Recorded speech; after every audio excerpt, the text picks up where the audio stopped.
তো এই সুযোগ পেলাম 8 ঘন্টা পরে কথা বলার, বিয়ের দিন তো সুযোগই পাইনি তোমার সাথে কথা বলার। সাজালো ওকেই ডাকতেছিলাম আর ওকে কি সুন্দর লাগছে কমেন্ট করে জানিও, ঠিক আছে? তো এখনই বাজে 9:55, আমরা ওখান থেকে 6টার দিকে বাস ছেড়েছি আর এই এসে পৌঁছালাম, ঠিক? তো আমরা উপরে চলে এসেছি আর এই যে সব তত্ত্ব সাজিয়ে রেখে দিয়েছি খাটের উপরে, তোমাদের এক ঝলক দেখিয়ে দিলাম। সবাই ফটোই তুলে যাচ্ছে, আমরা সুযোগই পাচ্ছি না কথা বলার। এখন তো সবাই ওর মা বাবার সাথে ফটো তুলছে। এই যে ওয়েলকাম গাইস, ওয়েলকাম টু দেবাড়ি। তো আজকে আমরা যাচ্ছি বৌভাতে। আমরা বলতে আমি আর বোন যাচ্ছি, আমাদের বাড়ি সবার নিমন্ত্রণ আছে, তবে আমি আর বোনই শুধু যাচ্ছি আমাদের ঘর থেকে। আর বোন তো সকাল থেকে ওখানে রয়েছে, তত্ত্বপত্র সাজাচ্ছে, নাম লিখে দিচ্ছে। তো আমিও যাই দেখে আসি তত্ত্ব কতটা হলো। চলো। এই যে আমার বোন, কাকি আর হচ্ছে গিয়ে মায়া কাকি সব এই যে তত্ত্ব সাজাচ্ছে, আর বাকিগুলো সব খাটের নিচে ঢোকানো আছে, এখন বার করা যাচ্ছে না, যাওয়ার সময় দেখাবো। এটা কি মাথায় আজকে পড়বে? এইটা আচ্ছা, এইটা আজকে মাথায় পড়বে আর মালা এখান থেকে যাচ্ছে। আর ওখানে তো রয়েছে বেশ কিছু, তোমাদের পরে যাওয়ার সময় ভালোভাবে দেখাবো সব। তো এই দেখো আমার একটু দেরি হয়ে চলে, মা আমাকে ডাকতে চলে গেছে, গিয়ে ডাকছে নিচ থেকে জোরে জোরে। আসলে বাবার দোকানে মালগুলো নিয়ে যেতে হবে, ওর জন্য মা বারবার ডাকছিল। বাবা তো অলরেডি আগেই চলে গেছে দোকানে, দোকানটা গোছাচ্ছে। তো চলে এবার আমিও যাই। আমাদের ঘরে সবারই নিমন্ত্রণ ছিল, কিন্তু যেহেতু মা যেতে পারছে না, যেন বাবা যাচ্ছে না। বাবা বলছে বাড়ি থেকে কি করবো, তার থেকে দোকান করি, অল্প করে মাল করবো। আমাদের তো 5টার সময় বৌভাত রয়েছে, বাবা বলছে তার মধ্যে আমি সব অল্প করে মাল করবো, সব বেচা কিনা হয়ে যাবে। এখন আমি দোকানে গিয়ে বসবো, বাবা বাড়িতে এসে আবার মাল করবে, খেয়ে দিয়ে যাবে, ব্যাস আমাকে আর বোনকে ছেড়ে দেবে। তারপরে তোমরা বৌভাতে যাবো। চলো। আমার বাজারে গেছিল, বাজার থেকে এসে। বৌভাতে যাবি আজকে? এ সকাল থেকে আর আমার বোন শুধু দেখি আর দেখি করছে, যাবে আমার ঠিক মনে হয়, কিন্তু কেউ কনফার্ম বলতে পারছে না। যাবি না?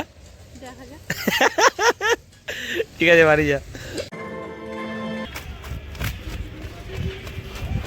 এসছিলাম এই জুতোর দোকানে, এই জুতোটা ফেরত দিতে, কিন্তু দোকানে দেখছি কাকুই নেই, ফাঁকা দোকানে। যেন দোকানের ভিতরে ঢুকে একটু ওয়েট করছি। আপনি কখন এসছে? তখন থেকেই নেই, তবে এসছে। তোমার দোকানে কখন দিয়ে এসে বসে আছি। স্টেশনের উপরে যাওয়ার জন্য এখন আমি শর্টকাট রাস্তাটা নিচ্ছি। কি ছাওয়া ঠান্ডা, এখানে বসে আড্ডা মারলে না সুন্দর হাওয়া দিচ্ছে। বাবার দোকানে আসার আগে লাউ দিয়ে পান্তা ভাত খেয়েছিলাম, এখন গিয়ে স্নান করে একটু ঘুমিয়ে নেবো, কারণ বিকালে বউ ভাতের জন্য আমাদের অনেকটা দূরে যেতে হবে আজকে। জ্বালা করছে, ছোট ছোট কাঠ কি গাছ কে জানে। তো আমি এই জাস্ট স্নান করে আসলাম, আর আসার সময় তো হালকা কপালে ধাক্কা খেয়েছিলাম, তাই মোটা ডাল না বলে বেঁচে গেছি। তবে কি কাটা কাটা ছিল কে জানে, কপালটা হালকা চিড়ে গেছিলো, ঠিক আছে, ওই জন্য জ্বালা করছিল বেশি। যাই হোক, যা হওয়ার হয়ে গেছে, কি কদিনের এরপর থেকে সাবধানে কাজ করতে হবে। এই যে আমাদের বাড়িতে আজকে ভাত কাপড়ের অনুষ্ঠান হয়েছে, সবার তো খাওয়া হয়ে গেছে, আমি থাকতে পারিনি তখন। আর এই যে সব খাবার আমার ঘরেই দিয়ে গেছে। এখানে মাছের মাথা দিয়ে ডাল রয়েছে, এখানে হচ্ছে কাতলা মাছ রয়েছে, এখানে পায়েস, চাটনি, এখানে 5 রকমের ভাজা রয়েছে। এটা হচ্ছে ফুলকপি আর আলু দিয়ে একটা ভাজা মতন করেছে। তো কমপ্লিট। আর আমি খেয়েছি দেখো কতটা, এই এত খাবার রয়েই গেছে, এটা আমি অল্প খেয়েছি, ভালো লাগছে না বেশি খেতে। আর আমি গেছিলাম এইমাত্র এটিএম থেকে টাকা তুলে একটা গেঞ্জি কিনে নিচ্ছি, কারণ আমি যে পরার মতন কিচ্ছু নেই, মানে এটা পরে বৌভাতে যাওয়া যাবে না, ঠিক আছে? এটিএম থেকে টাকা তুলে গেঞ্জিটা নিয়ে এসেছি। চলো রেডি হয়ে। মায়ের ফিডব্যাক না পারলে আমার গেঞ্জিটা পরে আমাকে কেমন লাগছে? তুমি যা বললো সেটাই ভালো হয়েছে, থ্যাংক ইউ। আমাকে আর গাইজ আমার ঘড়িতে এখন বাজে 9টা বাজে 5 মিনিট, বাকি সেকেন্ড কাটা ভেঙে গেছে, কিন্তু এটা স্টাইলের জন্য পরে নিয়েছি। তো গাইজ আমি রেডি হয়ে গেছি, অনেক তাড়াহুড়া করে রেডি হলাম, আর এই হচ্ছে কি আমার পুরো লুক। যাওয়া যাক, চলো। এই যে রুমাল নিয়ে দাঁড়িয়ে আছে আমার জন্য, এই যে বাস দাঁড়িয়ে আছে, এই দুটো বাসই করে আজকে আমরা বৌভাতে যাচ্ছি, ঠিক আছে? অনেক দেরি হয়ে গেছে আমার। সুমনও রেডি হয়ে গেছে, এই যে দারুণ লাগছে সুমনকে, ও ফর্মা খাচ্ছে ব্লগে দিয়েছি বলে। এই যাচ্ছে না, এত সুন্দর সেজেছে সত্যিকারে। কে বলবে না তোমার একটা ছেলে একটা মেয়ে আছে এত বড় বড়, একজন উচ্চ মাধ্যমিক একজন কলেজ, কি সুন্দর লাগছে তোমাকে। বোনের তো এইসবে সাজালো, ওকেই ডাকতেছিলাম আর ওকে কি সুন্দর লাগছে কমেন্ট করে জানিও, ঠিক আছে? আর আগের দিন সবাই শুধু বোনকে বলেছে, আজকে আমাকে আর ওকে দুজনের ব্যাপারে বলতে হবে কেমন লাগছে। এই যে বোনের সব বান্ধবীরাও একদম সেজে গুজে একদম রেডি। কি রে, কত টাইম লাগলো রে? এইটা কি সেই সব আমার। আর তুই নাকি যাবি না পরীক্ষা কালকে? পরীক্ষা নাকি থাক।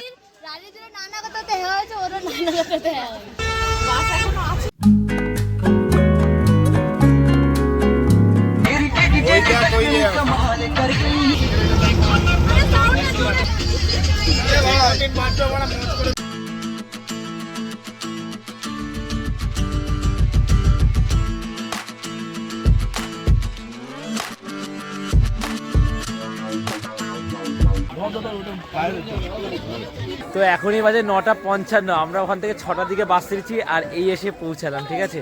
এবারে বরের বাড়ি কোথায় যাই না, ওখানে যেতে হবে। আর এদিকটা না বেশ ভালো ঠান্ডা, কুয়াশা পড়েছে, বেশ ঠান্ডা লাগছে। এবারে চলো বরের বাড়ি গিয়েই কথা হচ্ছে।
তো আমরা উপরে চলে এসেছি আর এই যে সব তত্ত্ব সাজিয়ে রেখে দিয়েছি খাটের উপরে, তোমাদের এক ঝলক দেখিয়ে দিলাম।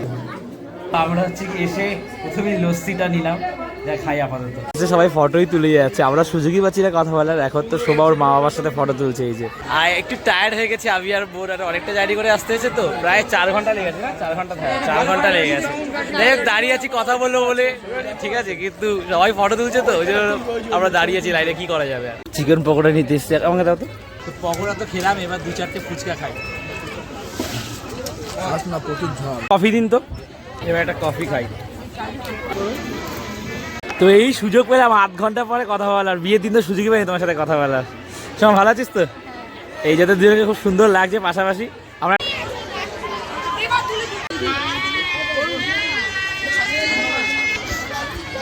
11:15 বাজে আর আমরা এই খেতে বসলাম। অনেকগুলো ব্যাচ খেয়ে নিয়েছে, আমরা এই শেষের দিকে বসলাম আর কি। এখানে যে মেনুটা হয়েছে, এত মেনুর মাটনটা এখানে শুরু হচ্ছে, তাহলে বুঝতে পারছো কত বিশাল মেনু করেছে।